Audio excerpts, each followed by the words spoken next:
when people walked around town, you know, if you had some albums under your arm, it told people who you were. Something to read on the bus on the way home from the record shop.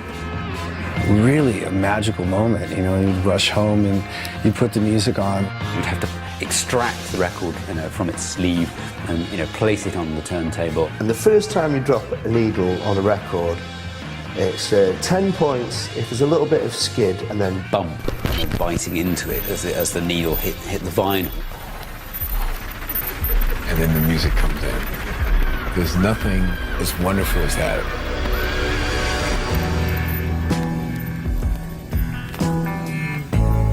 The unsung hero in popular music's epic history is not a performer, or a band, or even a song. It's this, the long-playing album.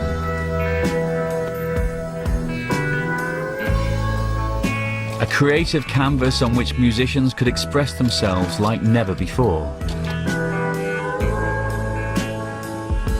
It turned record labels into business empires. Turned humble musicians into exalted immortals, and helped transform popular music from disposable teenage distraction to an art form. This is the story of how, from the mid-60s to the late 70s, the long-playing album changed popular music forever. The era when albums ruled the world.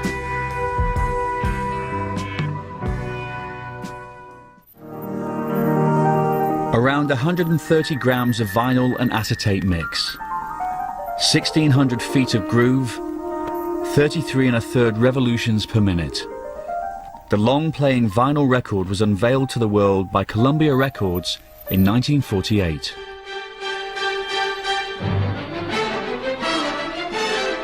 With up to 22.5 minutes of sound per side, it was the perfect vehicle for classical music and soundtracks to popular musicals.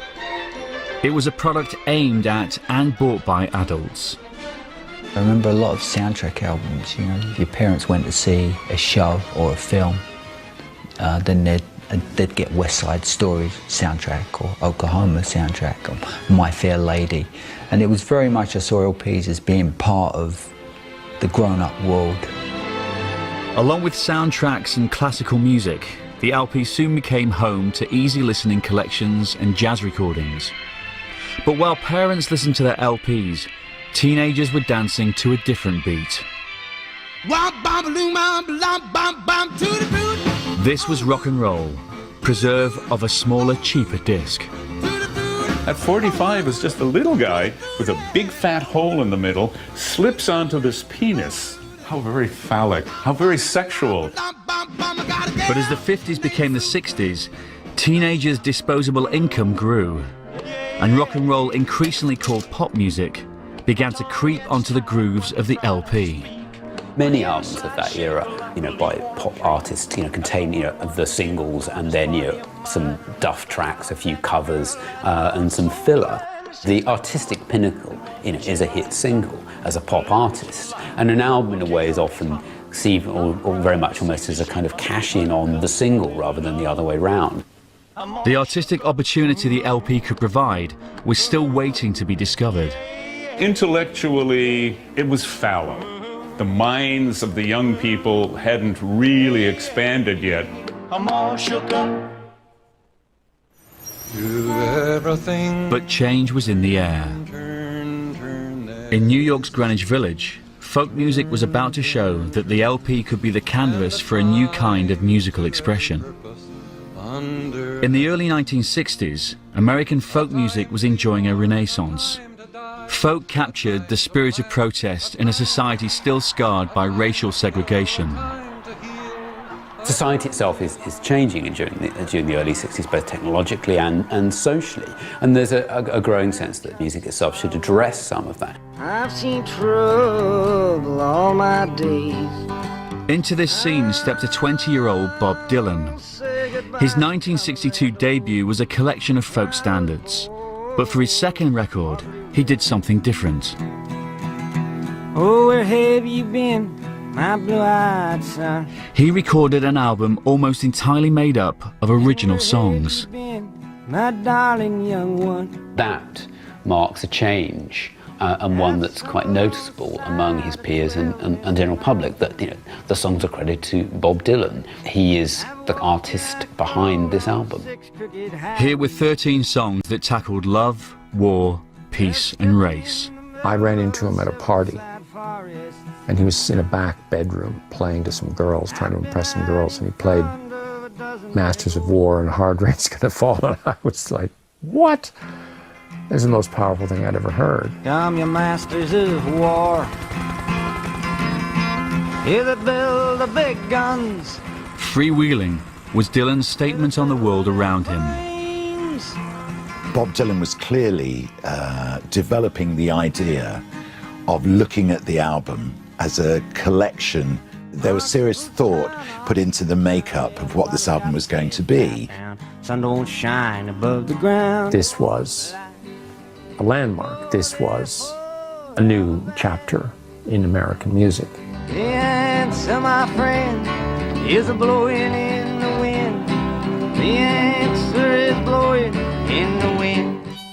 Everything about Freewheeling seemed to herald a new era, right down to the cover. Nobody did covers like that then. It was so confident, so oblique, so casual. Like, yeah, I got a girlfriend, so what? Here she is. It's not glamorous, it's nothing, it's just reality. The whole thing, just powerful. Well, before I start singing, and it's hard, and it's hard. The expansive canvas of the long player had allowed Bob Dylan to find his voice. In return, Dylan had given the album a new purpose.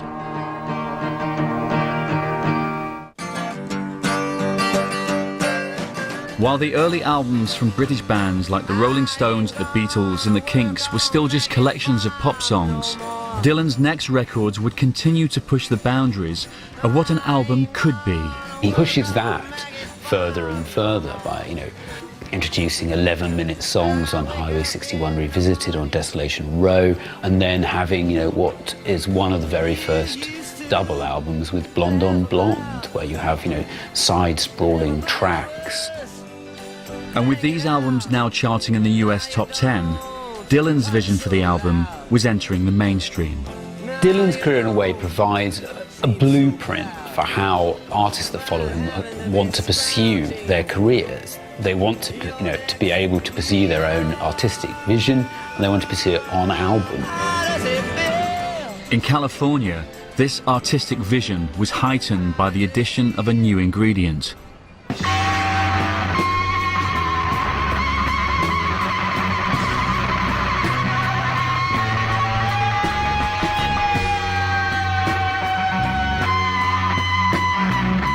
Diethylamide, popularly known as LSD. If you haven't heard of LSD, you will.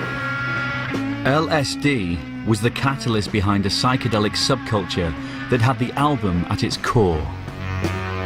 The whole kind of chunk of your mind gets opened up, and a lot of the musicians had fairly good experiences with acid. By 1966, the folk music revival had reached California, where bands like Jefferson Airplane had absorbed it into a new musical melting pot. Jack and Yorma were bluesmen.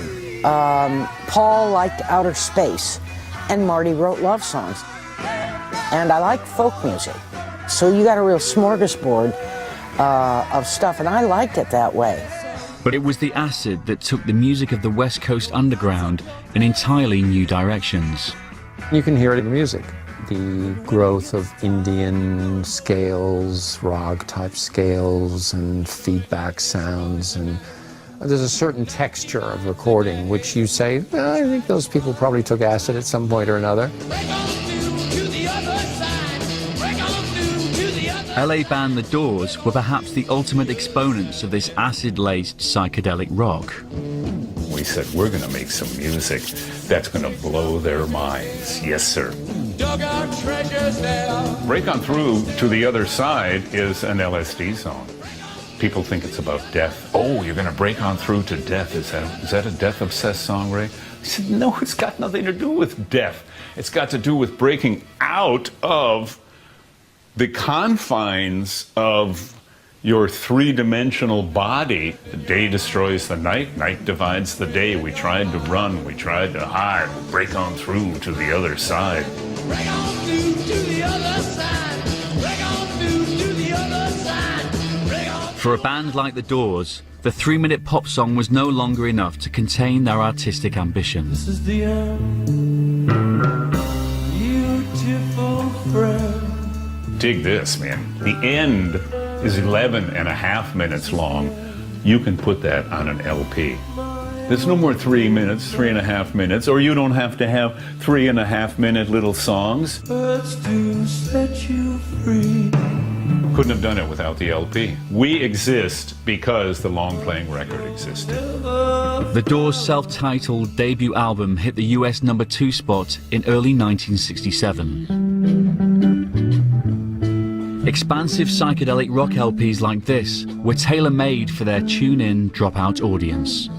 I mean, one reason why album culture suited psychedelic culture is that if you were sprawled out or sitting cross-legged and being semi-record any more often than you had to. Call your friends and come on over and everybody sit and listen to the whole album all at once. You make comments about it afterwards, smoke a bunch of dope or have wine or whatever you do, and it was great. But while this new audience devoured the records of the psychedelic scene, one place this new album-based music couldn't be heard was radio. I need love to ease my mind. The big American radio stations, I mean the giants, you know, in LA, 93 KHJ, for example, the Boss Jocks, they were playing singles. So, you know, there wasn't a lot of platform on air for album music until the arrival of KSAN in San Francisco. KSAN was a local station that revolutionized American radio. In 1967, a KSAN DJ connected to the psychedelic scene called Tom Donahue stopped broadcasting chart hits and started playing album tracks instead. This is Tom Donahue at KSAN, KSA and Metro Media Stereo 95, San Francisco, Oakland.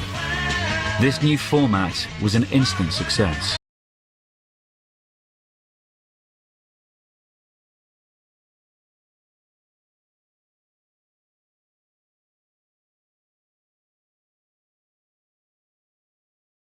Soon crossed the Atlantic and found its way aboard the pirate radio stations based off the coast of Britain. The turning point for me was hearing John Peel do Perfume Garden late at night, out there, and as John described it one night, in his stone solitude in the middle of the North Sea, playing this amazing music that he'd brought back from America with him. The concept of the album as a revolutionary musical force was spreading. And in London, it would now emerge as the tour again. At the end of 1966, the Beatles started work on Sgt. Pepper's Lonely Hearts Club Band, and so began the most ambitious album recording session to date. When you see shots of George Harrison bundling out of a Rolls Royce and in through the door of Abbey Road with reams and reams of A4, waving at everyone, head down, getting into the studio, getting to work, it's like they must have felt like they were splitting the atom in there.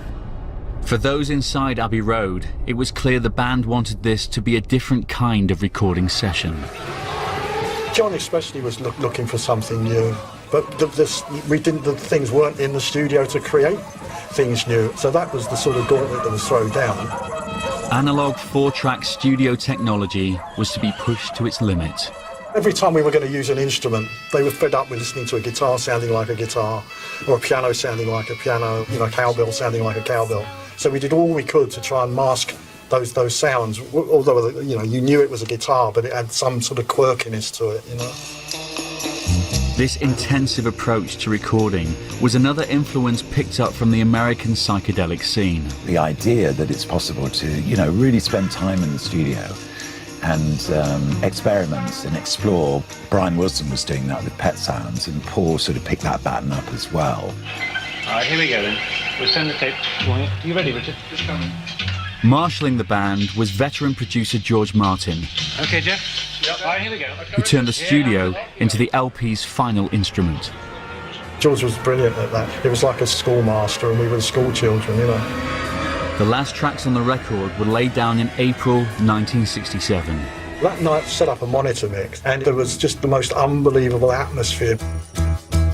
Woke up, fell out of bed, dragged a comb across my head.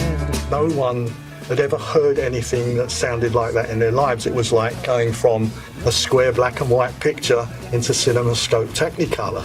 And Ron Richards was sitting on the floor by the mixing console, and Ron was the producer of the Hollies, and Ron had his head in his hands, and he said, I'm going to give the business up. That was his intention. It was that amazing.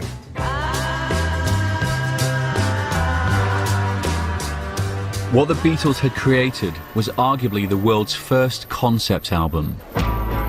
Since they weren't touring anymore, the Beatles would go on the road in their imaginations as Sgt. Pepper's Lonely Hearts Club Band. This is the start of his concept. It was like some fictitious band that they were tuning up at the Albert Hall. They're creating a kind of quasi-live set and bring in a lot of ideas that are quintessentially English, you have to say. You know, the sort of musical idea of it, a brass band. And then you hear laughter. The reason why the laughter's there is that we're supposed to be the audience. The listener of that album is supposed to be sitting in the audience of a theatre.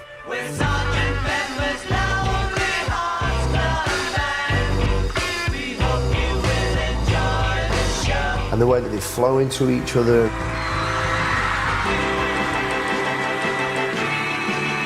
The way that the stories and the themes reappear.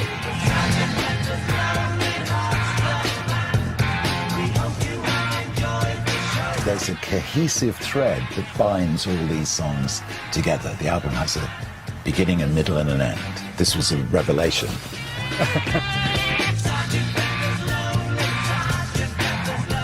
The concept of an imaginary band on tour was played out on the album sleeve as well. Bela Lugosi and God knows who, Lenny Bruce, W.C. Fields, Laurel and Hardy. Oh, look, there's Marlon Brando. Oh, there's Bob Dylan. This is might be the most recognisable album cover of all time. As a last innovative touch, the final groove on the record was cut back on itself, so in theory it would play into infinity. Just like the influence of the music itself. Sgt. Pepper is the template for everything we come to know now as the great long-playing record. Sgt. Pepper's shot to #1 in the UK and became the longest and highest charting of all the Beatles albums in America. By the end of the year, sales of albums in the US passed the $1 billion mark for the first time. Albums were now outselling singles in both the US and the UK. Sgt. Pepper, it was a catalyst. When you think 66, 67 was an incredibly creative time. So, you know, you've got other bands that were coming through, particularly in London, the Underground, bands like Pink Floyd, Soft Machine, who weren't conforming their songs to 2.5, 3 minute single formats. Some bands tried to copy the Sgt. Pepper's formula. Some lampooned it. Others, like guitarist Jimi Hendrix, wanted to take the idea of artistic control a step further. Hendrix had been plucked from obscurity by producer Chas Chandler in 1966. Together they made 2 albums that established Hendrix as the most influential guitarist in rock. But his 1968 LP Electric Ladyland would be a new departure. After a fallout with Chandler, this would be Hendrix's first album without a producer. Artistic control over album recording was entering a new phase. So Hendrix at this point, in order to kind of warm up almost, is every single evening going to jam at a club 2 blocks down the street called The Scene. He would literally turn up and jam with whoever happened to be on stage. You know, we have the session booked for 8 o'clock, and no Jimmy. And then around midnight or so, when Jimmy felt he'd got enough players that he felt were in the moment with him and would be useful in the studio, he would literally walk from The Scene down to the record plant like a circus of people walking these 2 blocks in New York. I can think of this one fabulous night where he dragged in Steve Winwood, Jack Cassidy. They come in, Mitch gets on the drums, Jimmy plugs in the guitar, the organ's all ready, the bass, everything. We open up the faders, they rehearse 1 take, next take, that's the master. Done. We get Voodoo Child.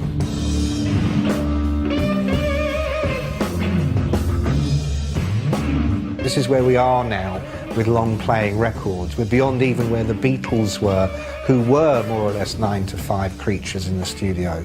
We're, when will the lightning strike? We need to be ready. Complete control of the recording process allowed Hendrix to indulge his every musical whim. Electric Ladyland it was his most adventurous record, and there was so much, so many great things he was doing in the studio that hadn't necessarily been heard before.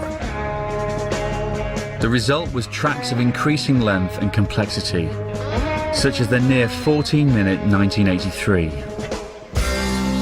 Hooray, I awake from yesterday. 1 take all the way through. Which Hendrix even helped mix. I would take one half of the console and I'd give Jimmy like a vocal track and some other things over here, and we would rehearse it as a performance. And then in the middle of the mix, we would look at each other and we would start laughing and say, okay, you ready to split? Okay, go. And I'd get up and I'd shift positions with Jimmy, and Jimmy would take my position and we'd go like this. You ready to go back? Yep.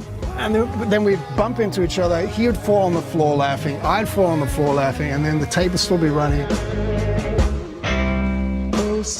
Electric Ladyland was the first Hendrix LP to hit the top of the US charts when released in 1968, proving that artistic freedom could equal commercial success.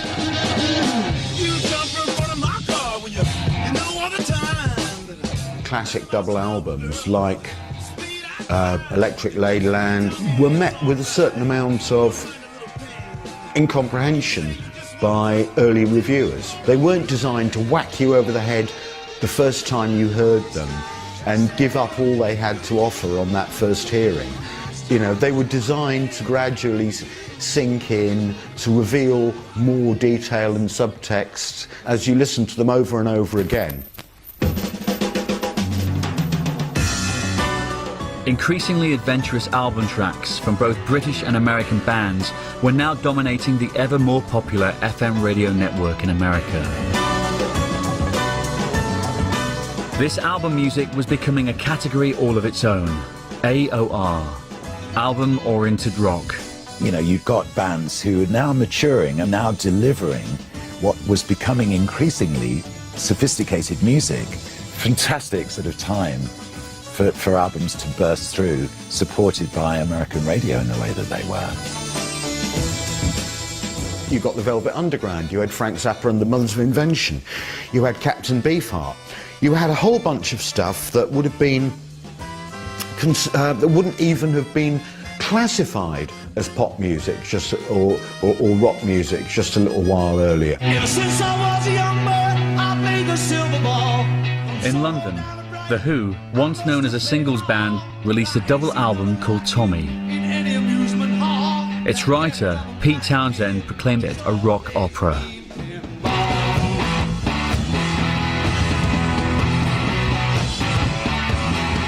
It's such a cliche term now, but at the time it was exciting and fresh. A rock opera, you know, grandeur, meaning, credibility. And The Who weren't the only chart-friendly band to recognise the creative power of the album. Some people may see the Stones as perhaps more of a singles band. I think of Satisfaction, Paint It Black. And of course, that's what they were to begin with, in the same way that that's what the Beatles were to begin with. But they wouldn't have the legacy they have now if they hadn't made the same journey the Beatles did, from being this supernova singles act into a long-playing oriented band that made its reputation completely on its albums. Starting in 1968, the Stones made a series of 4 albums which would be seen by many as their creative peak. If you think of some of their greatest tracks, Sympathy for the Devil, You Can't Always Get What You Want, Wild Horses, none of these are singles. The more rock bands embraced the LP and pushed its artistic boundaries, the more sales soared. By 1969, some 200 million albums were being bought annually in the US. And rock LPs accounted for 4/5 of these sales. The economics of the industry were changing. Commercial success no longer depended on hit singles, as one band was about to prove.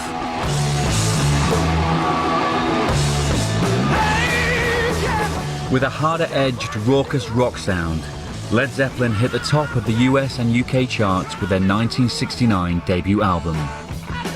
The band was led by a veteran session guitarist.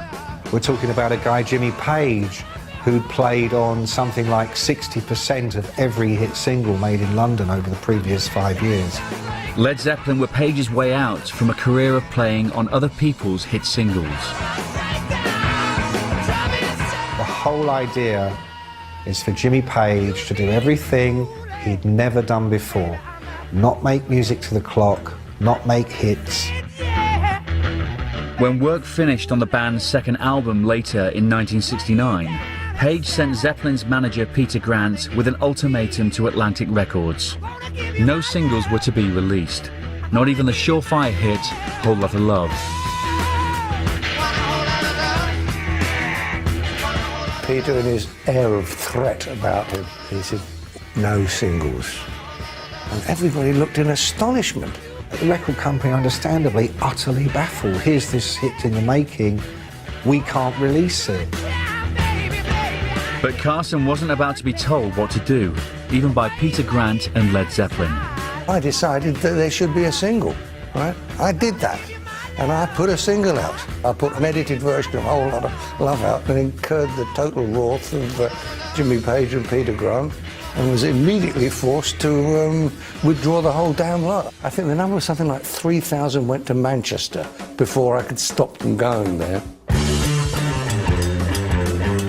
Even with no singles to promote it, Led Zeppelin II topped the charts in both America and Britain in 1970. Jimmy and Peter Grant and Led Zeppelin were right. By not having a single, that Led Zeppelin II album was selling like it was a single. Within 3 years, Led Zeppelin were the biggest grossing act in the world. That is probably the pinnacle of how to sell an album. Make great music and make it available only in its album format. Don't sell anybody a single. The single was rapidly falling out of fashion. By the turn of the decade, albums accounted for over 80% of record sales.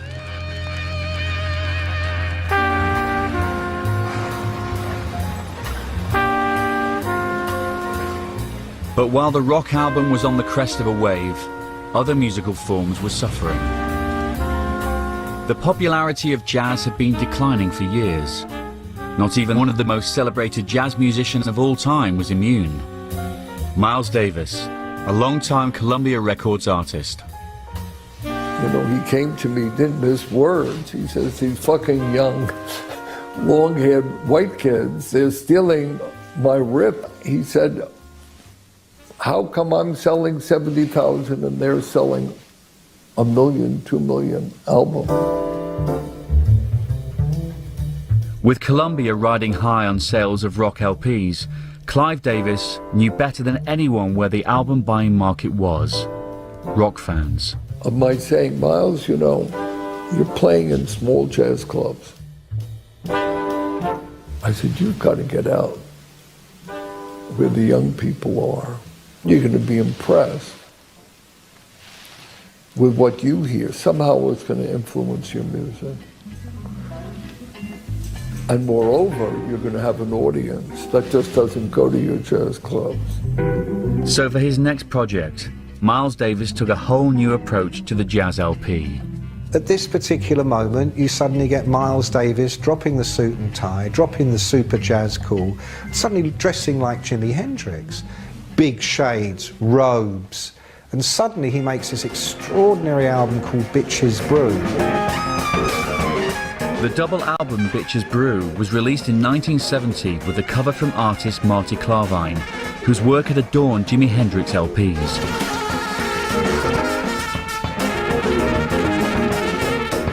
The music was a radical departure for jazz, adding rock guitar and drums. It was a style that became known as fusion. So, what you will find in fusion that you can listen to, that you'll pull out of it, is the groove. A jazz personality on top of a rock groove, fundamentally, and that's what fusion fundamentally is. It was interesting because during those days, jazz and rock started to work together, and all of a sudden, you heard jazz being played on a technical level that was next level. It's like, whoa. To record the album, Davis had assembled an astonishing array of young jazz talent, including drummer Billy Cobham. The tracks were heavily improvised, with Davis as the conductor. He said to me the night before, that groove that we played, I like that, play it tomorrow. Okay, got there, of course I couldn't remember what to play. And I started to play something, he says, that's not what you played last night, but I like that, I want to play.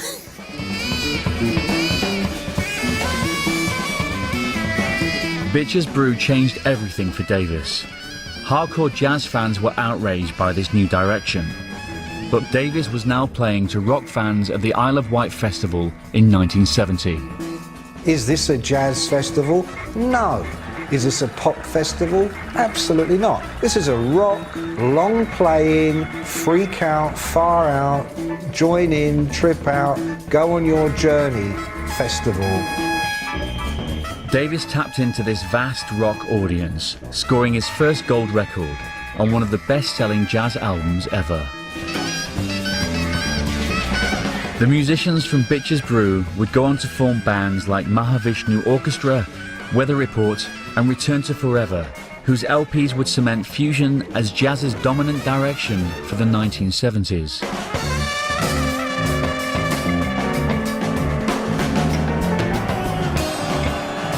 But even with sales soaring, not everyone had yet woken up to the power of the album. In Detroit, Tamla Motown was the most successful record label of the 1960s, an empire built on the 45. The core of the Detroit sound was the idea of the 2.5-minute single that was instantly recognisable, that had a chorus, 3 verses, and a song that was effervescent, upbeat, very positive about life. They were not essentially, at least in the 60s, an album company.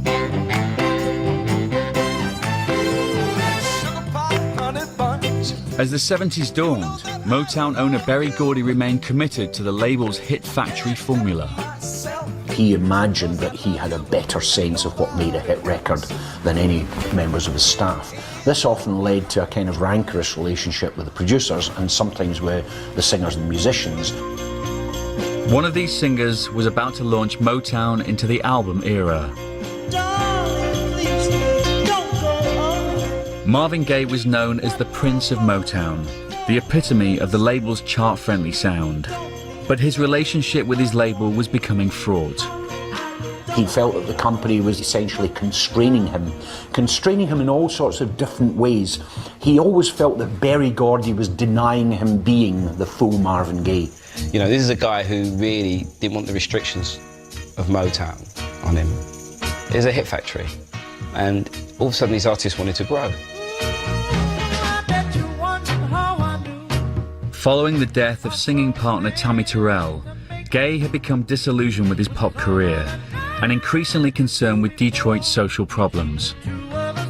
Gradually, from about 1967 onwards, that was the year of the urban riots in Detroit, he began to compile almost a kind of dossier of different things that were going on in the city, and that dossier became the basis of probably the greatest soul concept album of all time, Marvin Gaye's What's Going On. This is it. This is What's Going On, Marvin Gaye. Best sleeve, don't you think?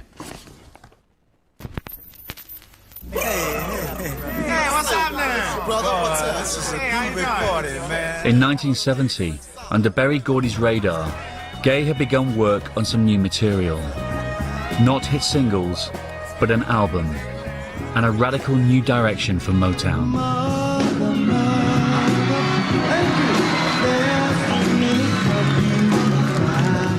You knew when you heard it that it was important, and this was a move on, not just in terms of what he was saying, i.e. what's going on, it was more the construction of the whole piece. The tracks on What's Going On seem to melt into one another. A theme of social commentary and snippets of conversation gave the album a documentary feel. This was a concept album in the new rock mold.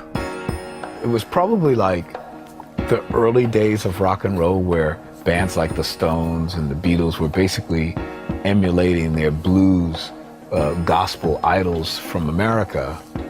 But here the roles were reversed. For the first time, the black acts were starting to imitate the rock acts. Musically, Gaye brought nearly a decade of songwriting experience to bear. You know, everything there, jazz, funk, soul, it was all there. Berry Gordy was worried Gaye's new direction would alienate his core audience. But released in May 1971, What's Going On became Marvin Gaye's first LP to break the Billboard Top 10. This album came out like a smooth assassin. It was like, it crept up on you, you know, it's screaming, it should be a rock album, its statements are so strong, you know, but yet it's delivered so coolly and so smoothly. The fact that he gets to the end of that and he goes up on that high note, and then it comes back in like the record begins, and the fact that it doesn't resolve, it just trots off into the distance, almost suggesting that music is playing still somewhere in the universe. Within a year, it had sold 2 million copies and become Motown's biggest selling LP. Even Motown had now entered the album game. It was with What's Going On that they began to realise that there was a market in the album, and then that subsequently set the tone for big albums by Diana Ross, Stevie Wonder's 3 albums in the 70s. It's this moment where rock and the whole idea of the long playing record actually now infiltrates every sphere of music. The early 70s saw musicians from all backgrounds embracing the approach and commercial potential of the rock album. Bands like Jethro Tull fuse rock with English folk. The Doobie Brothers mix rock with country. And in the glam rock scene, the power of the album divided 2 of the biggest artists, Mark Bolan and David Bowie. The crucial difference really between what T-Rex and Mark Bolan were doing and what David Bowie and the Spiders from Mars were doing can be summed up in 2 words: long player.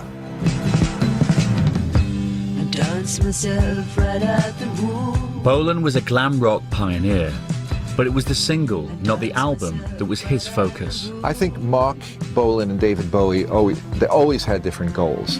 Mark Bolan wanted to have singles. He wanted to emulate the singles that he grew up with by Little Richard, Elvis Presley. David made great albums and let the single be damned. He did get great singles out of the albums, but it wasn't his purpose. It wasn't his primary purpose. Bowie used LPs to stretch himself as an artist. I hadn't seen him for a whole year and a half, and he came to my apartment in full Ziggy regalia. No eyebrows, spiky orange hair and all that. But when this voice came out of that person, it was my friend David. Ziggy play guitar, jamming good with weird. He was the first rock star to invent a rock star, to invent a person with another name. You know, that's unbelievable. And then he could the album could be Ziggy Stardust and the Spiders from Mars. So, you know, Bolan was the pathfinder in a way when it comes to glam rock. But it was David Bowie, it was Roxy Music. Those were the artists that really benefited long term because they were LP artists. As well as allowing artists the space to grow creatively, the album also allowed them to look inward and explore a more personal agenda. In the early 70s, a new kind of musician started to adopt the album, the singer-songwriter. Suddenly it was like people kind of sat down and were contemplating people more and were wanting to know more what they had to say and what they had to say about the world, as it were. Therefore it became more introspective. Tonight you're mine completely. Carole King had spent the 1960s writing hits for other people. A lot of what we did in the early days, creating a really good track and getting a couple of good-looking kids and putting them on it, that was a different business. But stardom in the era of the album depended on a different set of qualities. You got to get up every morning with a smile on your face and show the world. In 1970, King and producer Lou Adler of Ode Records began work on a collection of songs with the working title Tapestry. I certainly knew, and Carole knew, that we were making an album. It was obvious that we were trying to complete something and not just go for a hit single or something. It was way past that. So far away, doesn't anybody stay in one place anymore? Tapestry would be the most personal and intimate work of King's career. In the older sessions, you went in, whatever the lights were, that's what you recorded under. In these kind of sessions, if you're doing a ballad, you turn the lights down a little bit. Long ago, I reached for you and...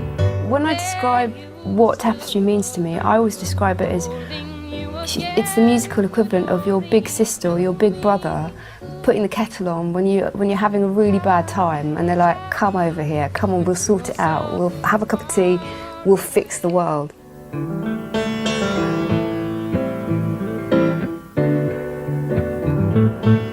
Stayed in bed all morning just to pass the time.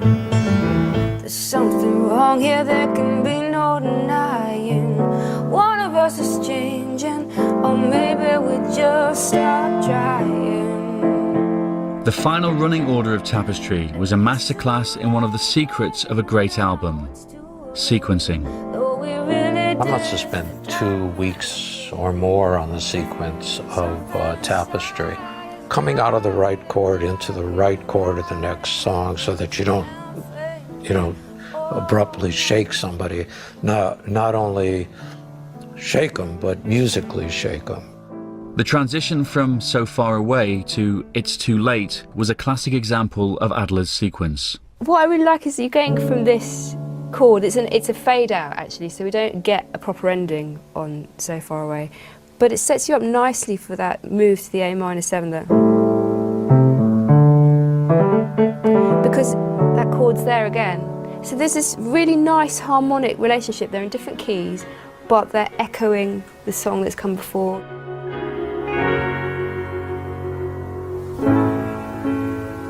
Looking out. Tapestry was released in the US in March 1971. All that kind of pop thing that she had come from, she poured into this album, but it's very personalised too, and that's quite a potent combination. The album spent 15 consecutive weeks at the top of the US album charts, the only time a female solo artist would achieve this in the entire 20th century.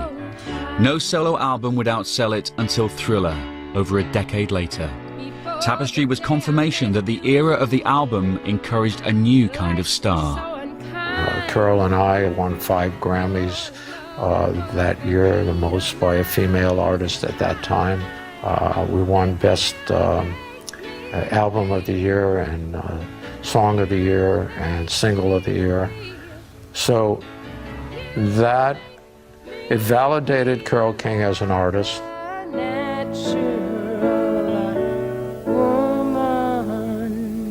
Artists like James Taylor, Joni Mitchell and Don McLean contributed to the singer-songwriter boom.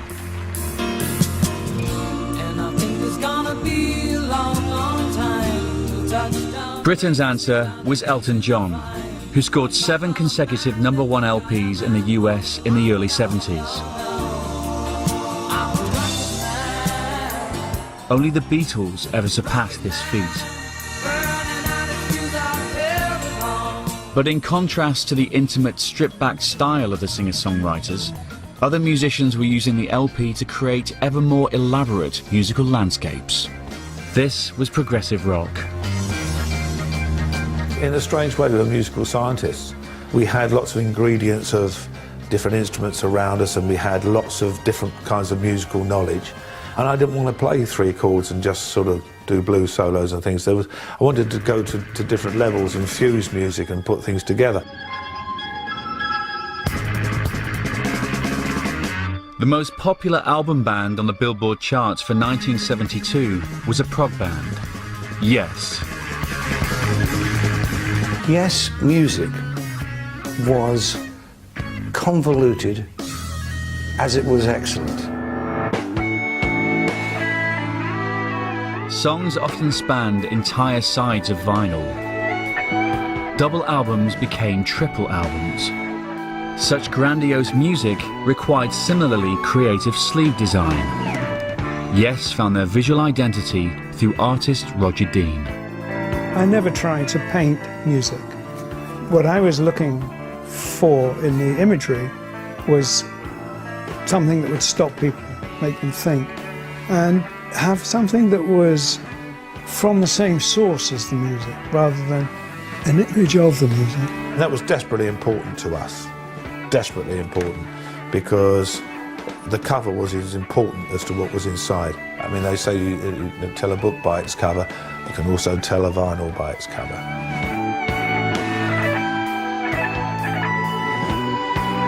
Increasingly extravagant packaging allowed Dean to explore entire narratives through a single album design.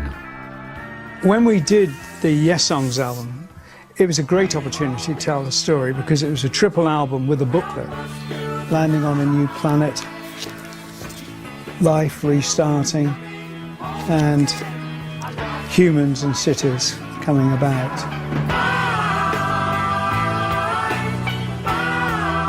Yes's huge album sales gave Dean's artwork huge exposure.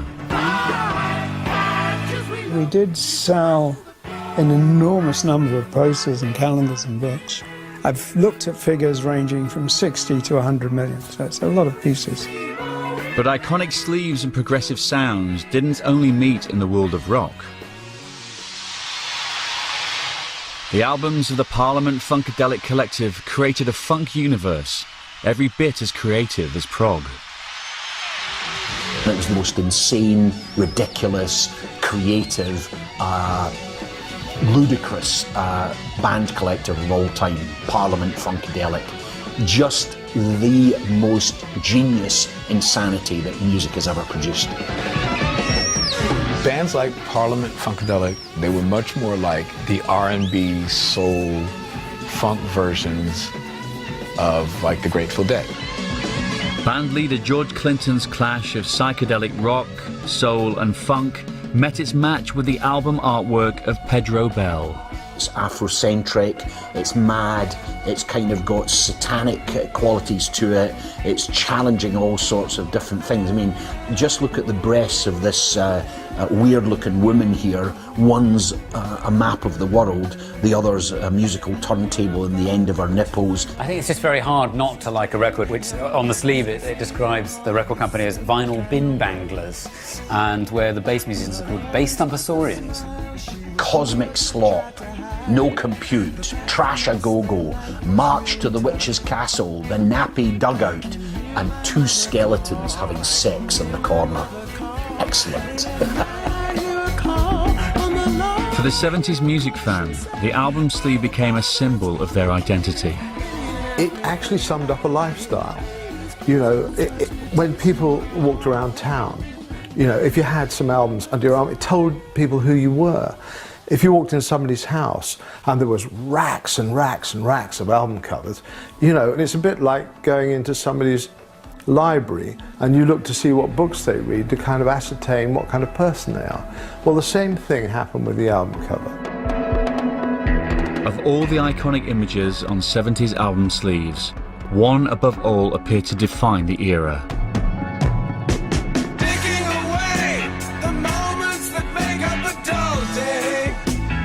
Pink Floyd's 1973 album, The Dark Side of the Moon. One of the highest selling albums in history.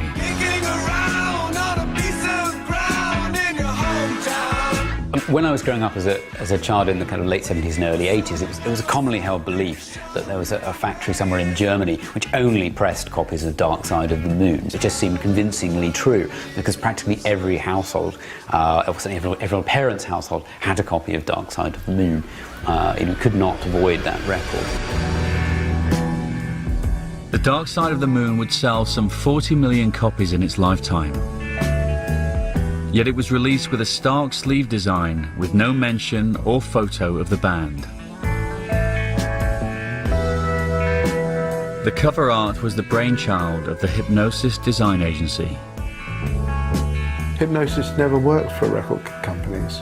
We only worked for the artists. We were commissioned directly to work for all the people that we worked for. The record companies hated us with a vengeance. When Storm and Poe from Hypnosis went into EMI with a cover, and the EMI went, a record cover with no picture and no name, and you can't have that. And they went, tell you what, we can. Because we're with Pink Floyd.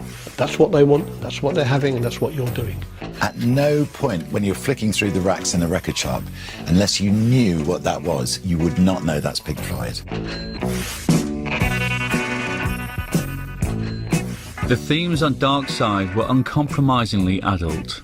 The idea was that the album would sort of focus on the pressures that we were feeling, I suppose, or the sort of things that impinge on your life. Money, sort of acquisition of too much in a way, and mortality, time, rather than teenage love, which we felt perhaps other people did better. The band's attitude to publicity was similarly uncommercial. They didn't do one press interview. Not one press interview. There wasn't even a picture.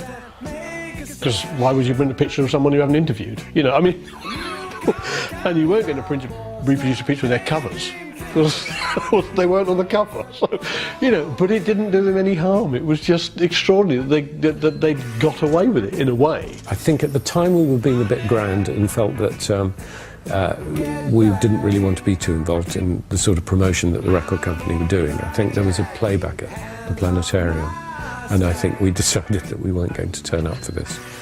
Quite why, I've no idea. Despite Pink Floyd's disdain for publicity, Dark Side of the Moon spent 14 years in the Billboard Top 200. No other album has ever come close to this feat. This piece of work, I think they'll still be listening to in the same way they listened to Mozart, you know, in hundreds of years' time. It's just perfect. There are no rough edges. You're going to ask me why I think Dark Side was successful. And my answer is that it's more than one reason. It isn't just because because the drums are so fantastic or anything like that. It's actually the fact the lyrics are extraordinary in that they're more relevant to a 50-year-old than they are to a 23-year-old in many ways.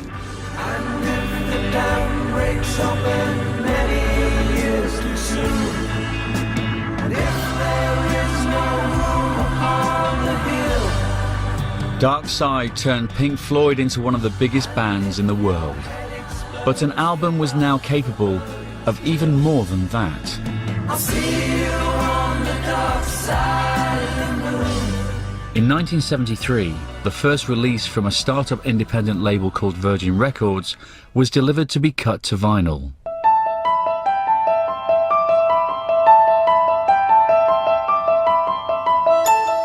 Each side was a single experimental instrumental track. It was written and performed by a complete unknown. It featured no lyrics and no songs. And it's always every young musician's dream to make their own album. It's what life is about. I thought one day I'll make my own album. In 1973, young musician Mike Oldfield sent a set of home demos to every record company in London. No one was interested. But then they came to the attention of an independent record shop owner. Somebody brought a tape that he'd made, which was the sort of the makings of Tubular Bells, that he'd recorded in his flat above his mother's house, and it was captivating. Branson saw something in Oldfield's tapes that the record companies didn't. When he launched his own record company a few months later, Oldfield was the first person he called. They said, okay, we'll give you a week in the studio, and then that week I did a huge part of Tubular Bells, nearly all of it.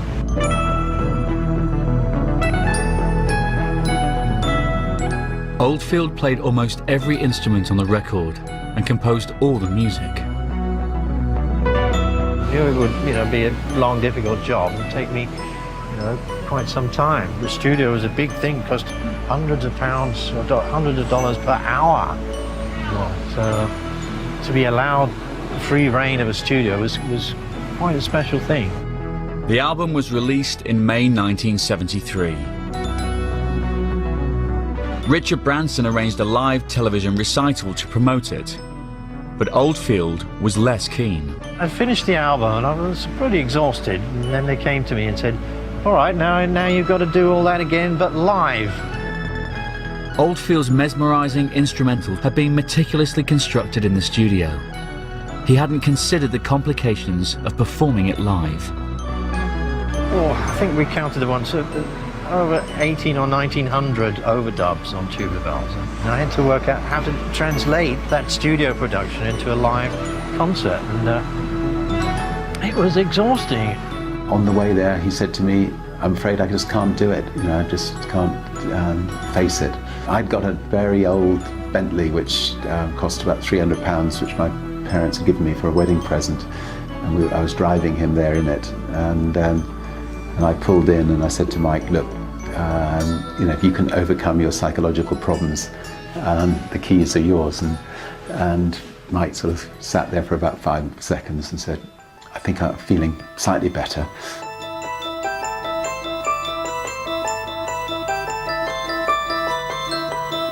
That night he performed at the Queen Elizabeth Hall and brought the house down.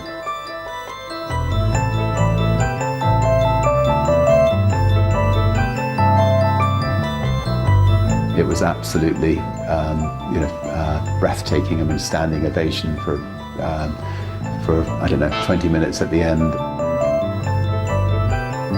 The audience absolutely loved it, which is a rapturous reception. Rather nice. And I got the Bentley.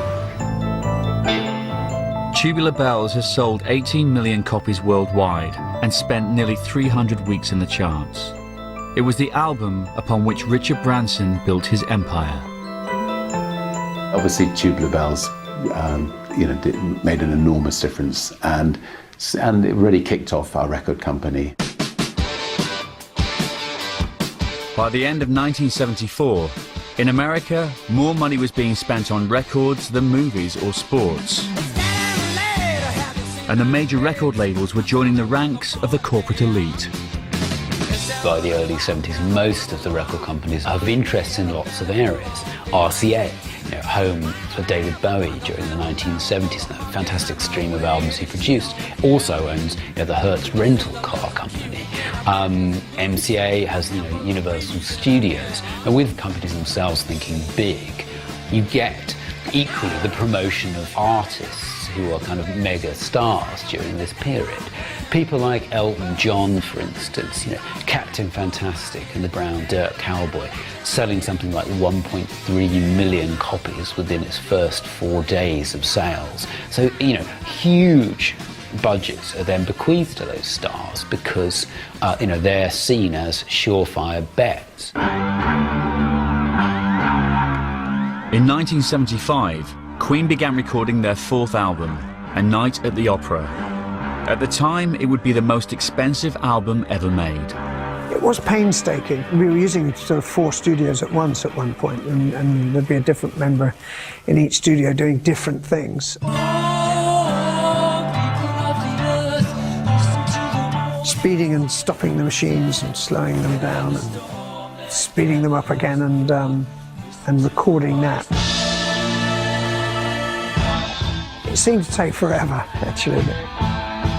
For 4 months, the band overdubbed track after track. We really did take it so the tape was, all the oxide was almost worn away. It was actually transparent in places.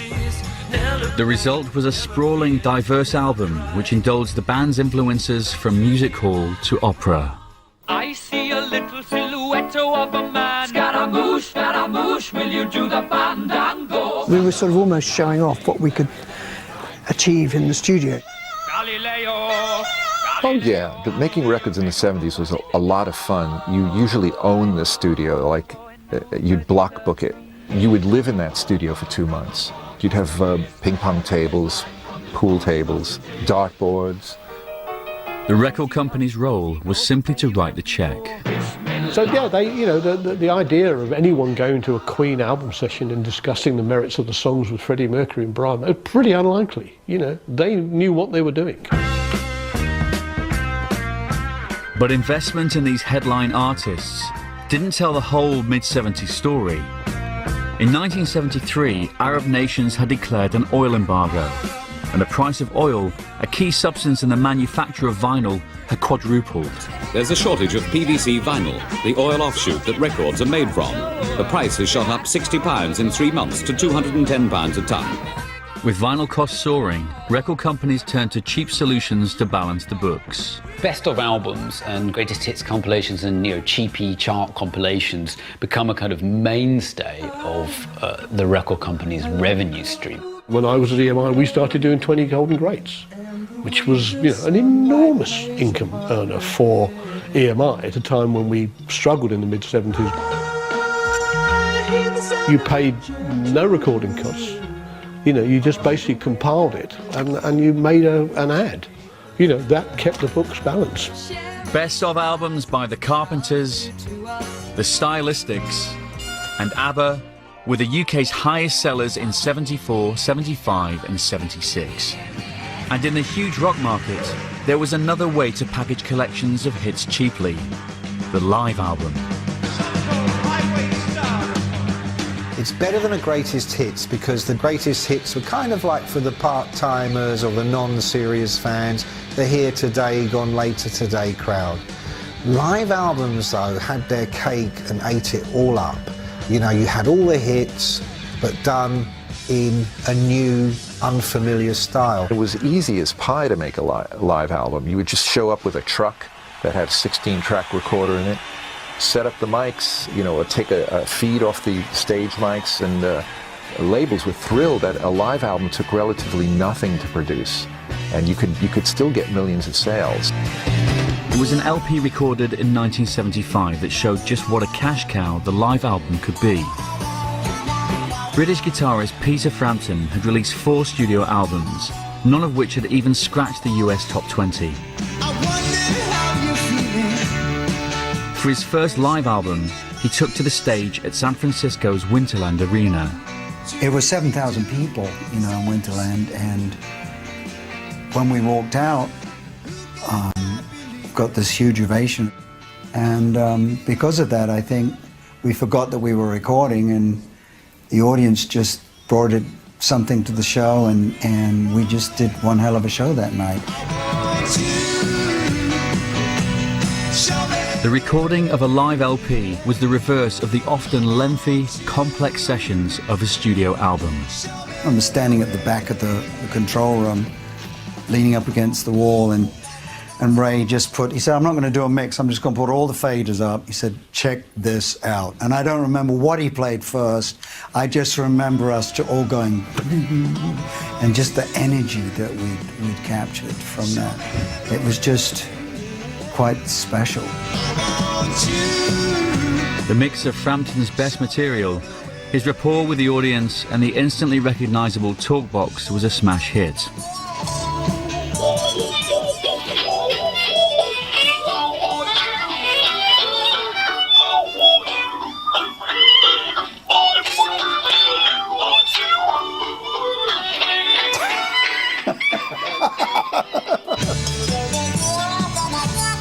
I'm going to have to disinfect my iPhone now.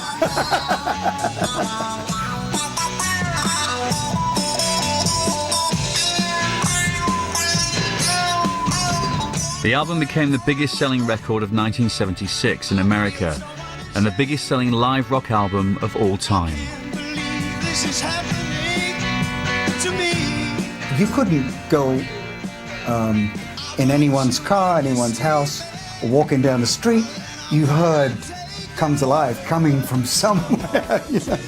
And even I would change the channel on the radio. Now I wish. Live albums, best-of collections and bankable megastars kept the industry growing. But attitudes to risky new releases were changing. The record companies after the oil crisis, in a sense, become more conservative in their choices. They become perhaps more business-like. With most debut LPs failing to hit profit, labels cut back on new releases. And in America, album-oriented radio, which once championed the artistic freedom of the LP, was becoming increasingly resistant to new music. Now, bigger, corporate companies have got hold of radio in America, and we're beginning to want certain tracks played from certain albums. Radio had gone from playing every new song that the music industry put out to a very tight playlist. And no one in a competitive market wanted to be the first one to try out a new song. So increasingly, the universe of songs being played on the radio was shrinking. Album-oriented radio was still key to breaking the vast US market, but in order to break the tightening playlists, new artists needed a new approach to creating a record.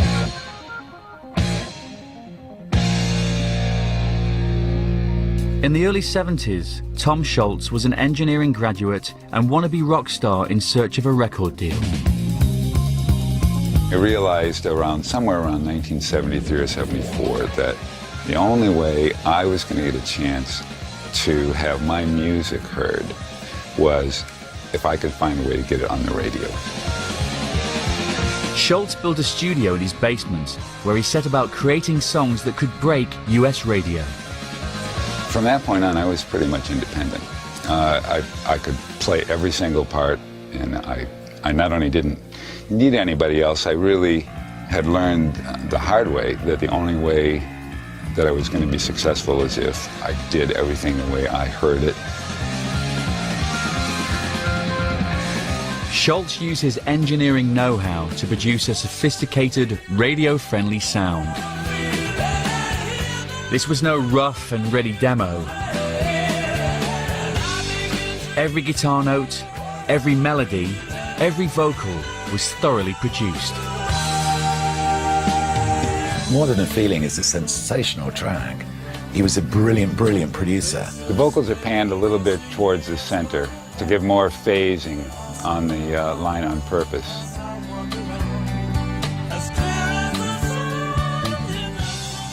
If you listen very closely, you can tell that there's two singers singing the same part. Here there's 4 lead guitar parts come in. There's a one on each side playing the same note, then there's a harmony part on top of it. There are 2 electric guitars, one on each side. There are 2 acoustic guitars on each side. As the lead guitar is ring off under the vocals, there's a total of 8 guitars playing, plus the bass, of course.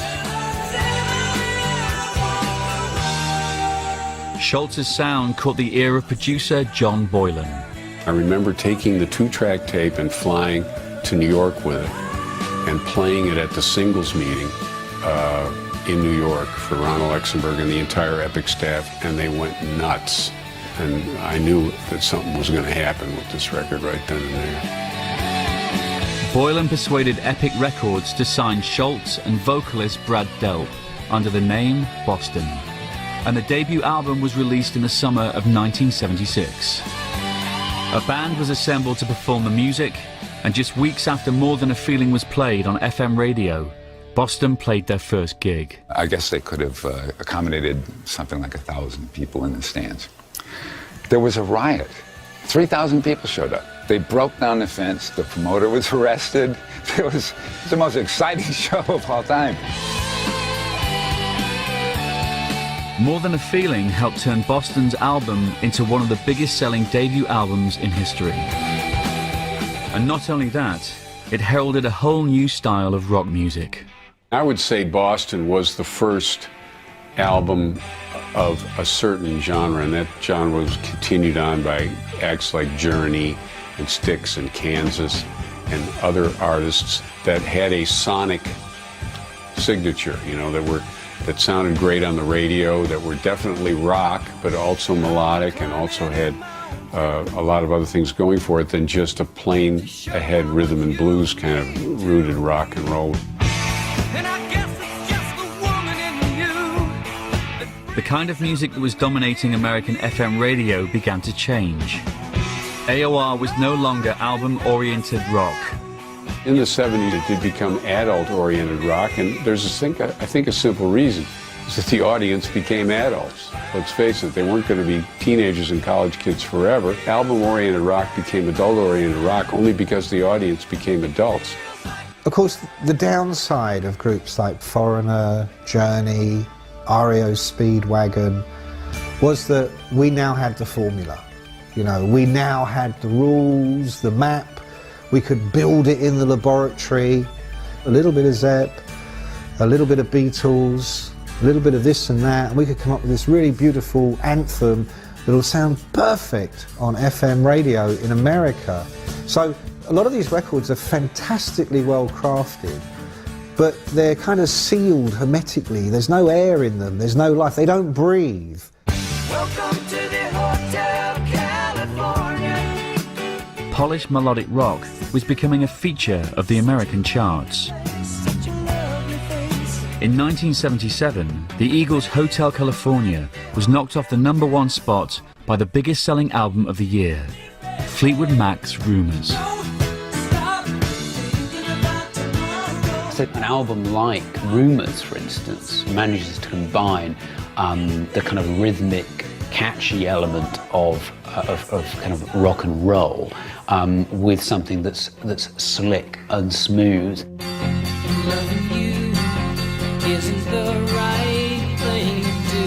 Perhaps its audience were seeking something akin to easy listening. They wanted something that was comforting and could be stuck on in the background. But they are a generation that's grown up with rock and roll, so they're used to the idea of a beat.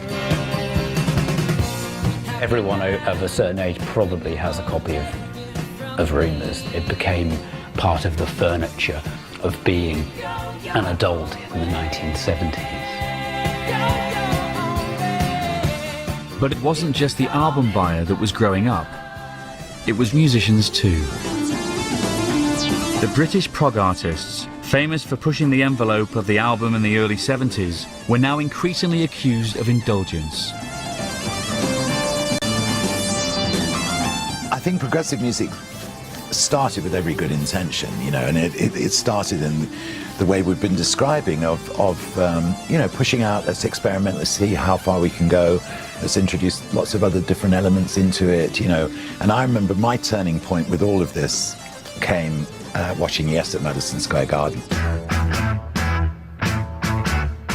where there were pods lowered down through dry ice, onto the stage, and the pod opened, and the drummer steps out, through the dry ice, all to very sort of dramatic, music going on, and I began to think, whoa, hang on a minute, we have now come about as far away from Elvis being at the RCA studio in '56 as you could possibly get. All those guys that were in their early 30s by, the mid 70s, they were all pretty ropey, it wasn't just the LP, it was the Rolling Stones too, it wasn't just Pink Floyd, it was David Bowie too. The promise of the long-playing album was no longer delivering for a new generation of music fans. But once again, the album was about to be reinvented. Now, it's extremely provocative, Starts with, what we can only assume are jackboots marching.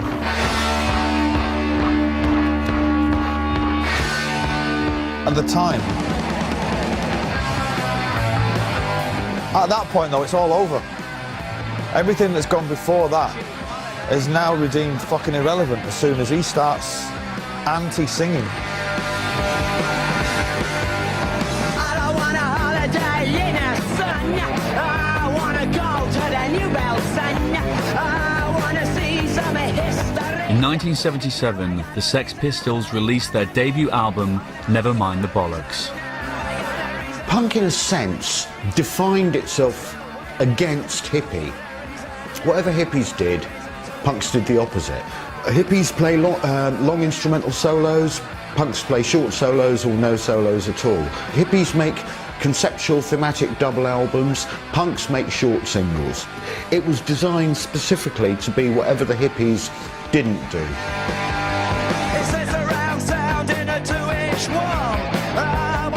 We were quite stylish, like breaking from the past till it meant nothing to us apart from a few revered icons like the Velvet Underground or Iggy Pop.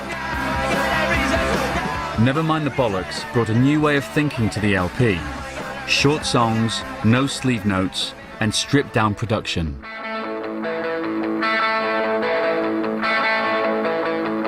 Now this guitar riff, this is probably alone, it's just, you don't need much more of a reason to produce the Sex Pistols.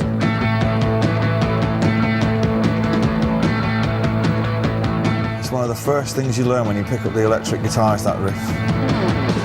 I wanted it to sound like, real steel in there, no flab at all.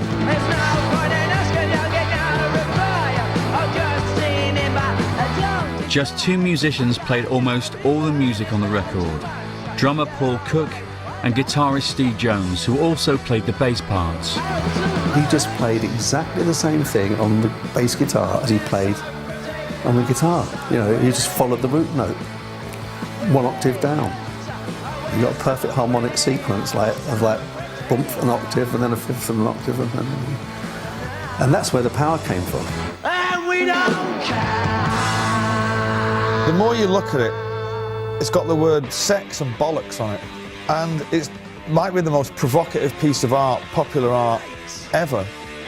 But despite its rebellious stance, Never Mind the Bollocks was no less sophisticated an album in its creative intent. There's the politics and the fashion and the thinking, and youth culture had died before that point. It wasn't really, kids weren't empowered. They were just still seen as kids. The Sex Pistols came along saying that the established order was about to change, and did, forever, it's never gone back. While punk purports to have kind of introduced a ground zero approach to everything that had come before, goodbye horrible, self-indulgent, concept album, progressive, long-haired fools, Never Mind the Bollocks actually turns out to be perhaps one of the greatest rock concept albums of all time. Never Mind the Bollocks went to #1 in the UK in 1977. That's it for them. That's all they ever did. That's their one statement to the world. You know, and imagine getting it so right once. I've made 10 albums, and in my own mind, they don't match up to that. And I'm an arrogant bastard. Seriously. And I'd give them all up to have written that. I truly would. 1977 also saw debut albums from the Stranglers, The Clash and The Damned. Even for this revolutionary, raw, anti-establishment music, the album was crucial. Punk rock and new wave, which I think was, the last great flowering of the LP, because everybody wanted their LP, even if they were like the Ramones. Even if they did, all their songs lasted for 2 minutes, you still had to get your album out, because you weren't a grown-up rock band unless you did that. Punk and new wave had given the album a creative shot in the arm. In 1978, record sales propelled the industry to unprecedented revenues. And in a nod to the LP's early days, the biggest sellers in 1978 were both soundtracks. But the long-playing album was spinning on borrowed time. The record industry is enjoying an unparalleled level of dominance and success in 1978. Sales of vinyl albums are at their peak, and then it's unfortunately followed in 1979 by a massive kind of global downturn. In 1979, for the first time since album sales overtook singles 11 years earlier, record industry profits crashed by nearly a quarter. A golden age of album-led growth came to a close. The industry blamed a wider recession and new competition for young consumers' attentions. They're concerned about the arrival of computer games, both in arcades and TV consoles. They're concerned about video recorders, and most of all, they're concerned about cassette recorders. Changing technology was undermining the record industry's LP-oriented business model. The cassette transforms the way in which people can listen to music. And they're no longer trapped by the physical object of the LP. They can also take the album, mix up the tracks and make their own compilations.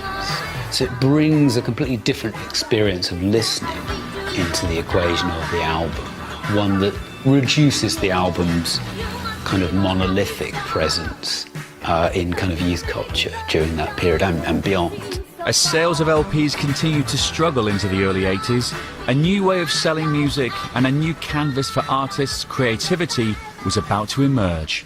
MTV was launched in 1981. Its brash, iconic branding signaled a new approach to selling music. What made MTV so different is that everybody else who had done TV or music on TV had tried to make music fit the TV form, create a story arc through it. And we said, no. We're going to make TV fit the music form. Mood, emotion, attitude. That was new, that was different, that was revolutionary at the time. The music video changed the whole way music was marketed for a while. I mean, in the old days, you'd have to hear a song 5, 6, 7, 8, 9 times, and then you say, oh, I gotta have this thing. But with the music video, because you had that extra level of entertainment, that visual thing, sometimes the conversion from experience to purchase happened a lot faster. Within a year of its launch, MTV had made an indelible mark on the industry. Clearly the most influential album was Thriller, Michael Jackson. He and Madonna were the first video artists that they really conceived of everything, the record around the video. They sort of thought of it as one piece. All of a sudden the emphasis was now making singles that would make a good video. People were writing for video, and we're abandoning the album concept. The whole idea then of the video being the art form, and you're going to divert huge amounts of resource from your core album into the marketing of that album. You're going to suck half the budget away from what previously had been the recording costs into now marketing that album. The era of the video had arrived.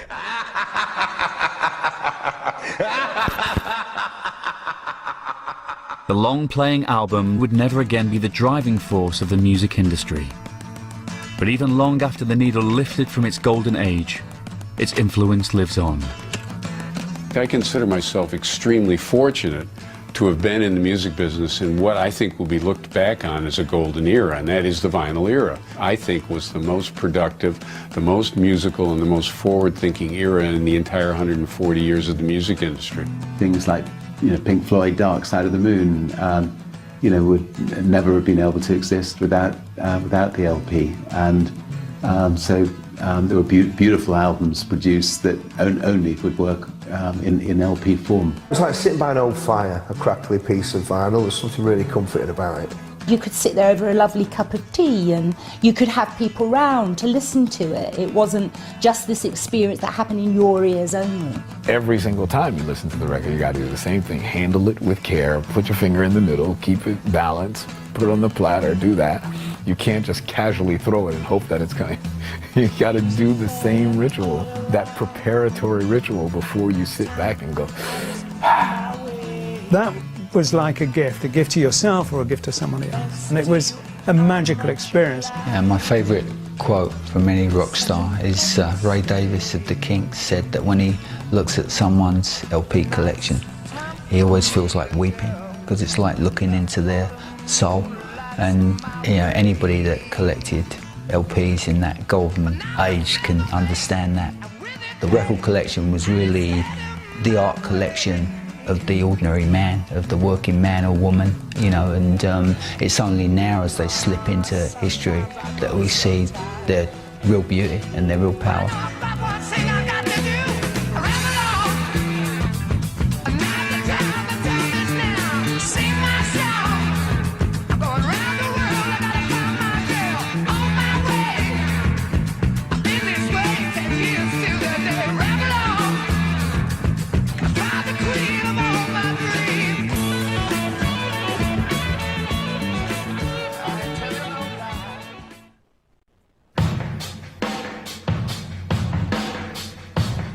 Record shops were great to spend time in. I could spend 3 or 4 hours just strolling round. That was one of the most exciting places to hang out. You break the veneer of the hip joint employee. And all it is a kind of like, all right, just one of them, and you're like, I own this town and everything in it. That's how it felt. When people walked around town, if you had some albums under your arm, told people who you were. Something to read on the bus on the way home from the record shop. Really a magical moment, you'd rush home and you'd put the music on. You'd have to extract the record from its sleeve and place it on the turntable. And the first time you drop a needle on a record, it's 10 points if there's a little bit of skid and then bump, and then biting into it as the needle hit the vinyl. And then the music comes in. There's nothing as wonderful as that.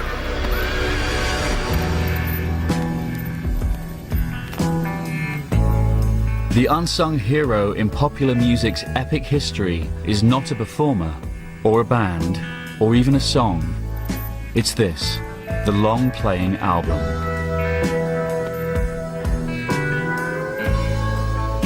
A creative canvas on which musicians could express themselves like never before.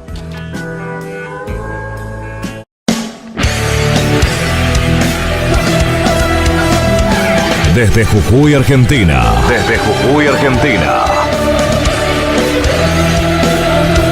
Panoca.com.ar. La puerta de entrada al futuro.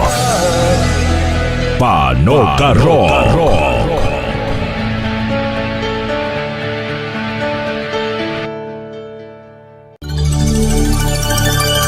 Inicio de espacio publicitario. Frigorífico Villalba, carnes de calidad premium argentina.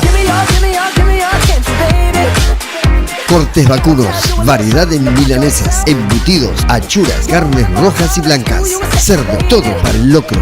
Frigorífico Villalba, carnes de calidad premium argentina. Frigorífico Villalba te recomienda quédate en casa y haz tu pedido por WhatsApp al 3885-813-359 o al 3884-395-698 y te lo llevamos a tu casa. Frigorífico Villalba, carnes de calidad premium argentina. Avenida Almirante Brown 507, San Salvador de Jujuy. Supermercado de mascotas, de todo para mascotas, accesorios y alimentos, marcas exclusivas, Dog Selection, Pachá, Chacal, Gran Campeón, Protemix, Vagoneta, Estampa, Infinity, Keiko, Insignia y Tiernitos. Venta por mayor y menor. Supermercado de mascotas presenta grabado láser en identificación metálica, único en Jujuy. Supermercado de mascotas en Jujuy, Avenida Fuerza Aérea 1142, Alto Comedero y La Valle 222. En Palpalá, Hipólito Yrigoyen 163, Barrio Capital, Mendoza 500.